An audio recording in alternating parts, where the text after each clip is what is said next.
Okay,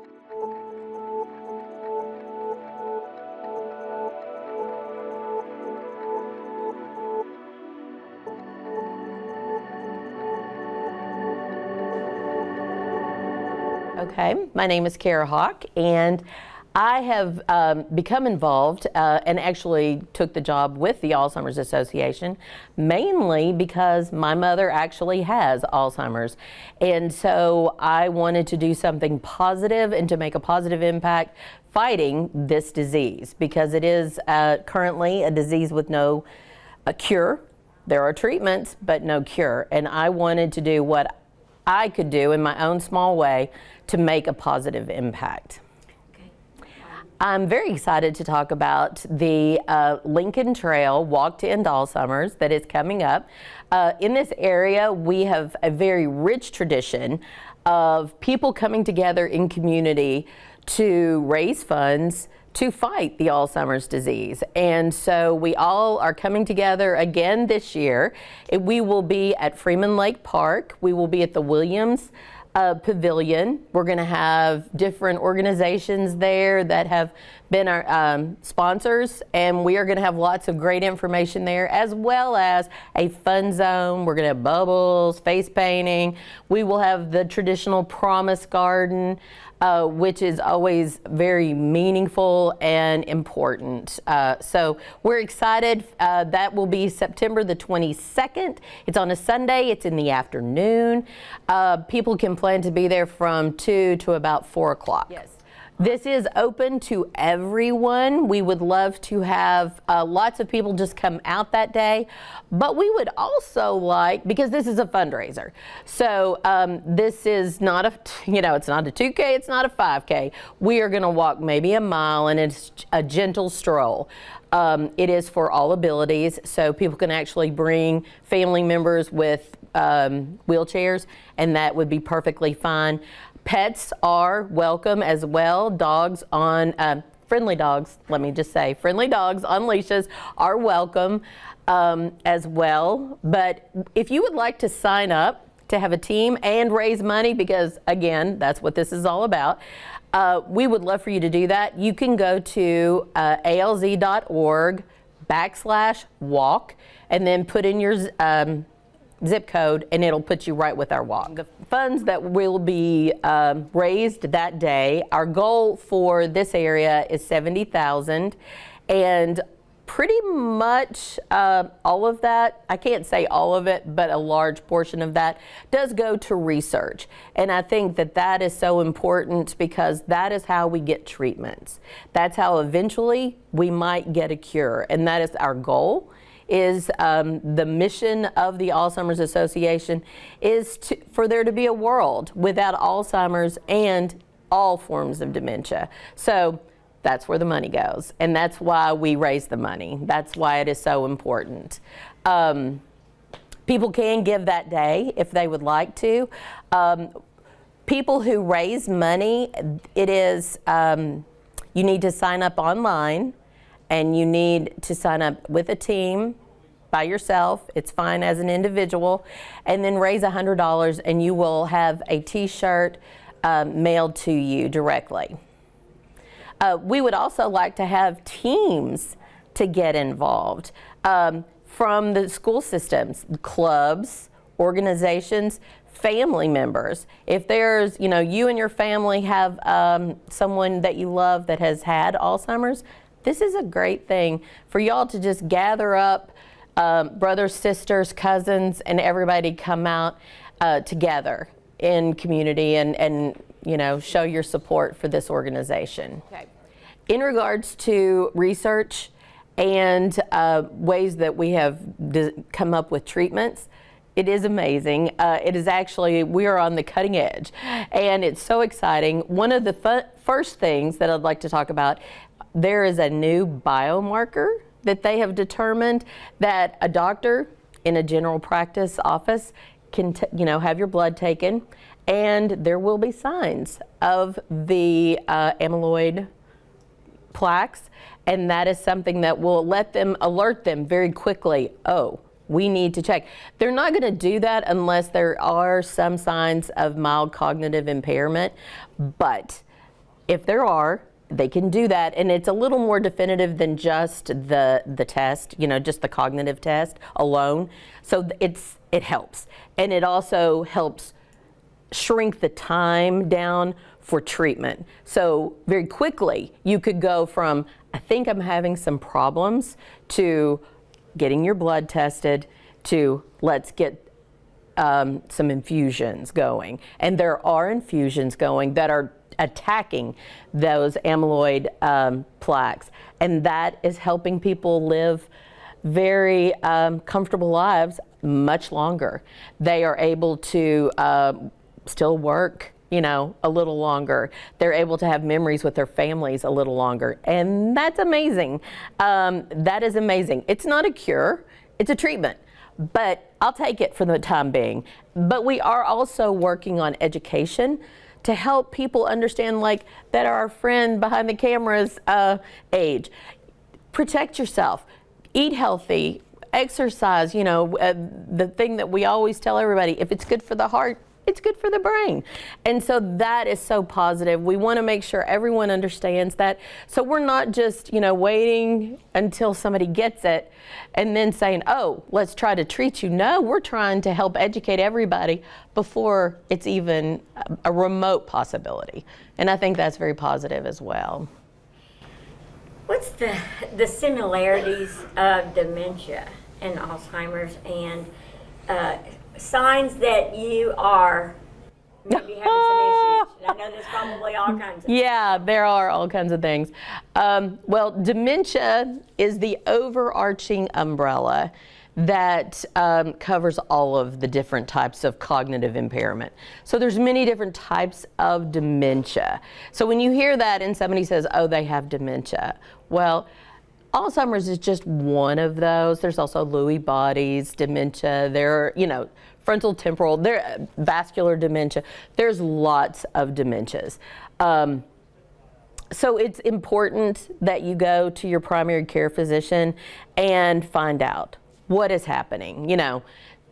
Which direction is this going? Because it does affect, if it's not amyloid, the beta amyloid plaques, then it's not going to help you to have an infusion.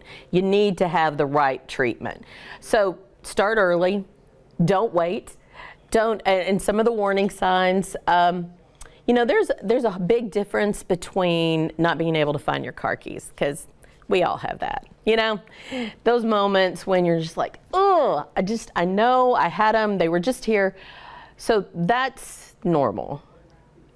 Picking up the car keys and not understanding what they're used for, not understanding how to start the car once you get there, that's a whole different thing. And that's next level. And that is something when families need to become very, very involved. Day-to-day functions that you've always been able to do with your job, perhaps, and then all of a sudden the processes become unwieldy and you cannot follow the steps that you have always done before. That's a problem. That's an indicator that your family should get you over to your family, physician pretty quickly. If you suspect that a friend or a loved one is exhibiting signs of mild cognitive impairment or even, a little more advanced, you need to talk to them. You need to encourage them to go to their doctor. That's the first and foremost. If you've been to the doctor and nothing is happening, then you might want to see a neurologist. Also, this is great. We have, with the Alzheimer's Association, a 24/7 helpline, and that is for everyone. So that if you are a caregiver or if you are someone who suspects maybe that your loved one is having some problems, you can call that and they can walk you right through it and say, hey, yes, I suggest this. And these are clinically, they're licensed clinicians. So they are not just volunteers, people like myself who really, don't do this for a living. I'm a fundraiser, not a medical professional, have to say that. But you can call that helpline And you can look up that helpline on alz.org. Get there. That's the first step. And then from there, you can call that number. And it doesn't matter if it's, 6 o'clock on Thanksgiving Day. You can still get someone and they can say, because a lot of times the holidays, that's when things are get noticed because everybody's together. And, you always have this one dessert, and all of a sudden now the dessert is not there, or it's a mess, and it is not even close to what you used to have. So it's like there's indicators after indicators, and so that is a great time to reach out to alz.org. And then it can become a rabbit hole because there's a lot of information there, but just find that helpline and call that number, and I think that will be a great way to get started with some help. Locally, we do not have an office. The office is in Louisville. There are many caregiver support groups in Louisville. I also know in Louisville they have activities for caregivers and early stage dementia patients. So Night at the Museum is one of the things. Memories at the Museum is something they do with the Speed Art Museum, which I think is lovely, and it's a wonderful event. But we can also get materials to anyone that needs any type of thing. Calling that helpline is, again, the first place to start. Go there, say, this is where I live, I need more help. They will contact us. We will reach out to the individuals. So it simplifies the process. So no one is having to Google or scramble. Just alz.org. It's so easy. Not even that much to have to think about. Are there more people being diagnosed with this? Is this more prevalent now than it had been in the past? And the answer to that is we really don't know. I feel like from what we are seeing that there is more of it, but that could be due to, because age is one of the biggest common denominators of the Alzheimer's disease. It is not, you don't just automatically get it because you get old, so please don't think that. But age is one of the biggest common denominators, and we are aging as a population. So the numbers just create more cases. As the population ages, well, then you're going to have a lot more cases of Alzheimer's and dementia. But then also, we lead a much more sedentary lifestyle than we have in years, and as things progress, we've become more, we're making our lives so easy that we're making ourselves sick. So that is something else that I think comes into play is we're not out working in the fields. We're not doing the things that used to keep our heart, healthy and all of those things.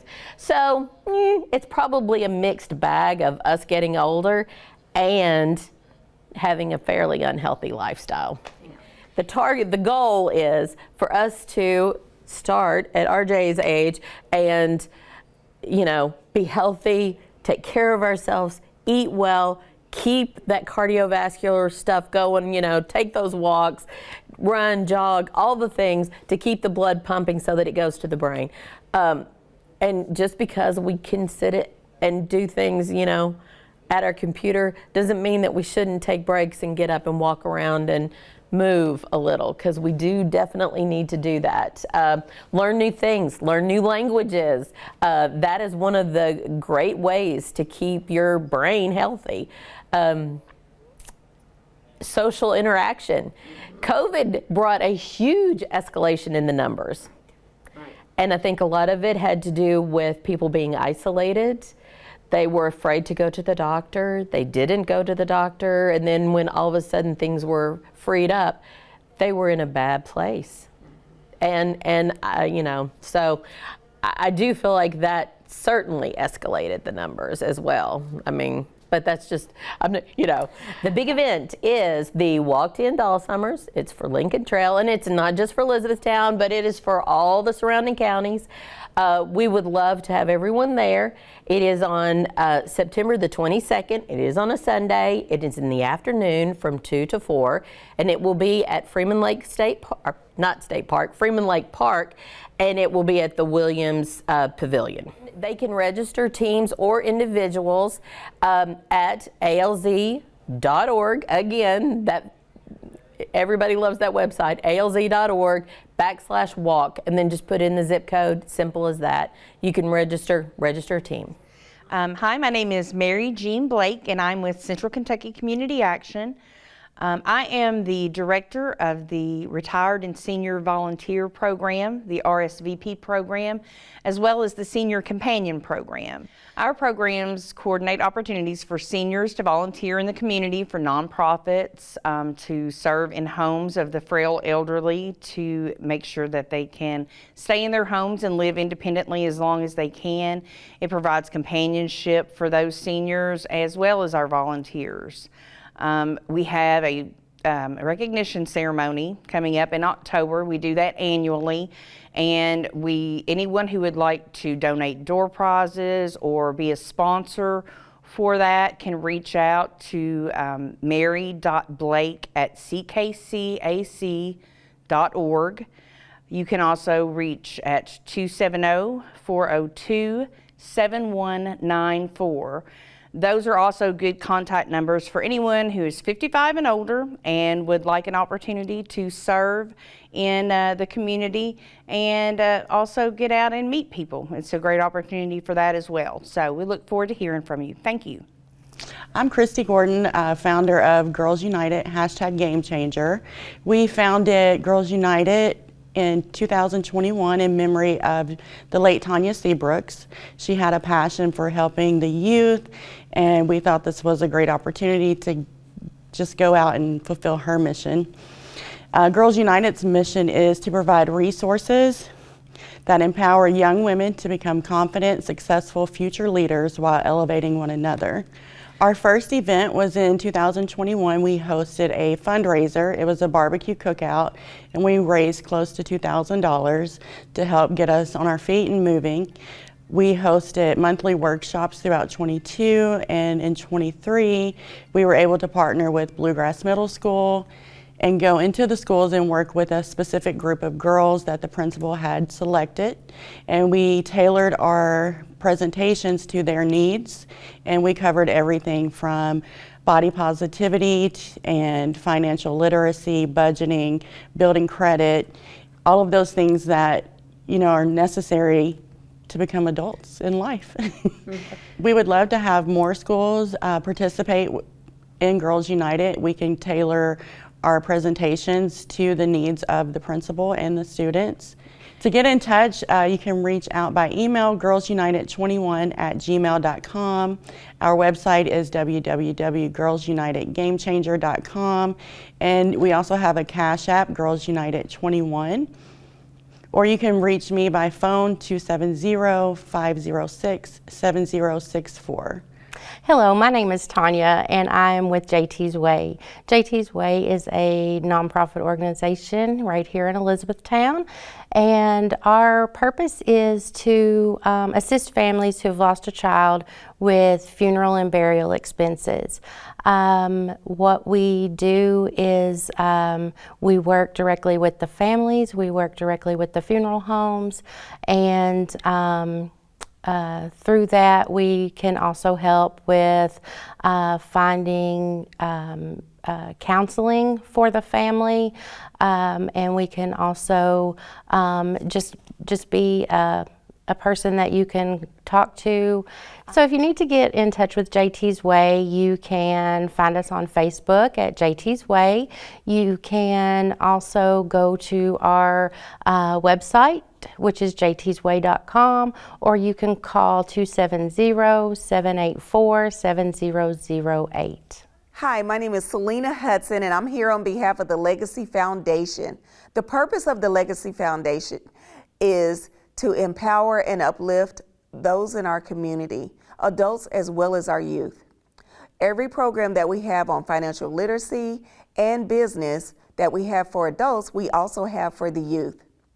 Our program this year, Get Your Money Right, that we normally host for adults, is Get Your Money Right with scholarships. On February the 1st, we will be at North Hardin High School helping students apply for scholarships. We are going to bring every organization that would like to come in that offers a scholarship to come in and talk to the students and sit with them, help them write the essay so that they can apply for their scholarship.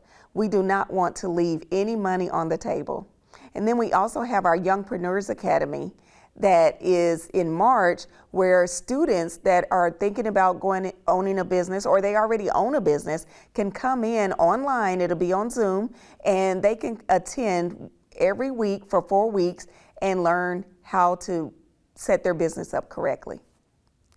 Twice a year, we partner with Belk department store to do a fundraiser. Belk is really good at supporting nonprofits. And so what we do is we go to Belk and we set up a table and we sell $5 off coupons for $5 and for the shoppers at Belk. And they go in and that money goes directly into the Legacy Foundation, into helping businesses, into helping our youth become business owners. And so that's what we use that money for. And we also use it to give out a scholarship. Every year we give 3 scholarships away. 2 scholarships in our high schools, and we also give another scholarship away to students at ECTC for them to attend ECTC. And yes, and you can reach out to us on our Facebook page, The Legacy Foundation. You can also email us at thelegacyfoundation2020@gmail.com. I'm Toshi Merle, the founder of Forever Homes for Paws Animal Rescue. We are a 501c3 nonprofit organization, and we were founded in 2015. So February we'll be celebrating our 10th anniversary.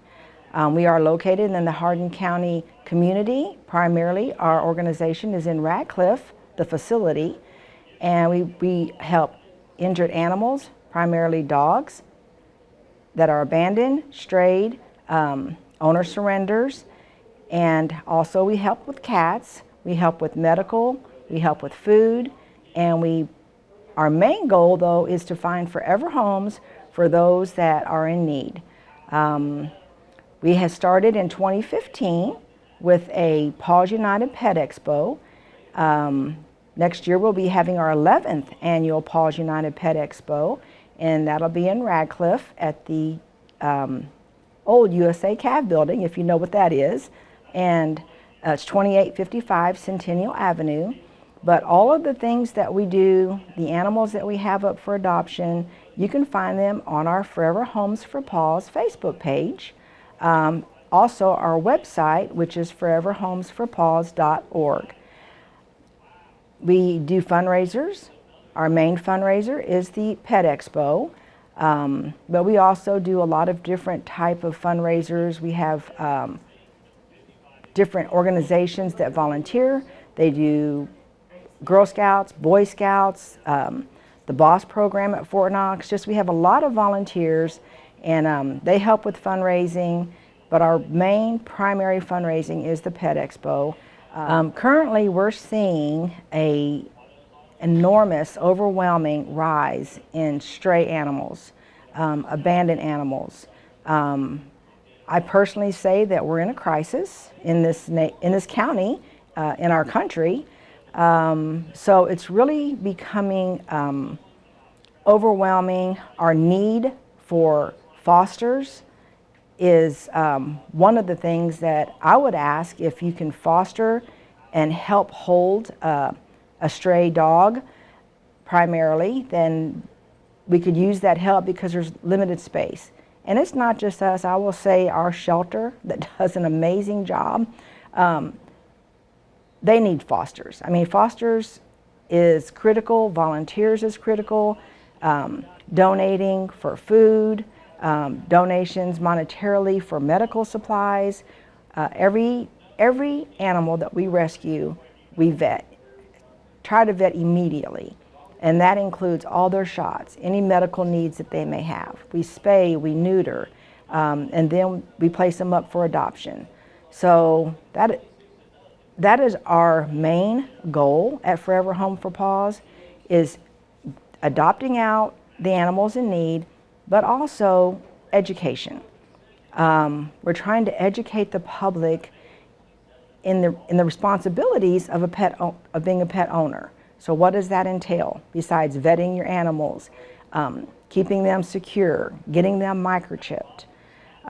So education is key, and that is one of the things that we do try to do with our Pet Expo, with our organization. And I mean, we're just here to help the community. We're here to help support the community, and we're an all-volunteer organization. So everyone that helps our Forever Home for Paws Rescue, they're volunteers. We do pet adoption events. I do have to give a shout out to Pet Supplies Plus in particular, because they're so supportive of not just local rescues, but the shelter. We have adoption events there every month, very successful adoption events. There's other pet supply stores that also help with that, but we're there every month with them as an outlet to be able to have our animals seen, and pretty much they get adopted almost every time we go to a pet adoption event. So our adoption process is an application, and then we will make sure that it's the right fit for you, make sure that you're the right fit for them. We like to do a foster to adopt. That way you have an opportunity to take the pet home, take a few days, see how things are going to work out, make sure there's a bond, and make sure that everything's going to work out well before the final adoption. There is an adoption fee, which sometimes is upsetting to people, but the reason that there is an adoption fee is because we pay for, as I said earlier, we pay for all the vetting. So we pay for their shots, their rabies, the microchip, the spay, the neuter, and all we ask is that your fee helps us recover some of what that medical cost is, because again, we strictly run on fundraising. We strictly run on donations. So that's the process for the adoptions. And if there's an issue, then you can always contact us and we'll help you work through any of the issues, because sometimes even after the adoption things don't work out, but we're always here to support our adopters. So you can visit our Facebook page, Forever Homes for Paws. There's a lot of information on that. Our website to fill out an application and to make a donation is foreverhomesforpaws.org.